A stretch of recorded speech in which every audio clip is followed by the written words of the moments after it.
So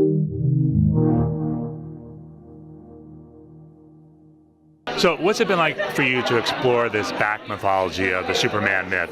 Oh, look, this job is a dream come true for me. I'm a huge Superman fan. He's always been my favorite character. I never, in my wildest dreams, could have expected to have this opportunity to work on this show. So it's a huge responsibility as well, and I feel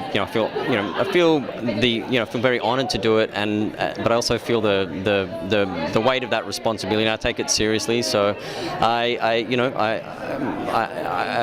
know that there was 80 years of Superman before I got to have an opportunity to add to that, and I'm sure that there'll be many more years to come. So I'm just grateful for the opportunity to add my little piece to that mythology.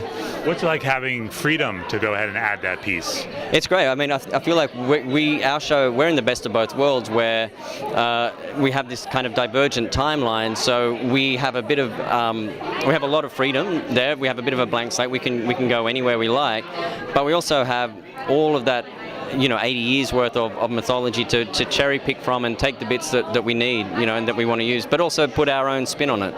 We've seen a lot of DC superheroes get their own video game. What would the Krypton video game be?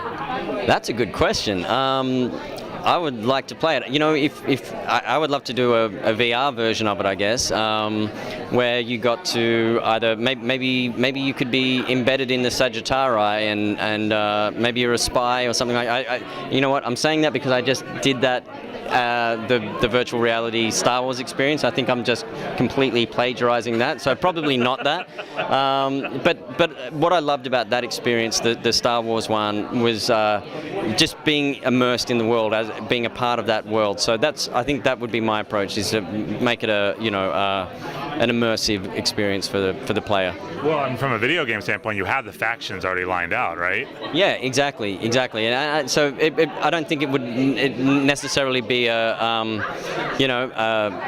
combat sort of style game. I think that you could have a lot of strategy as well, because I feel like that's a big part of the show.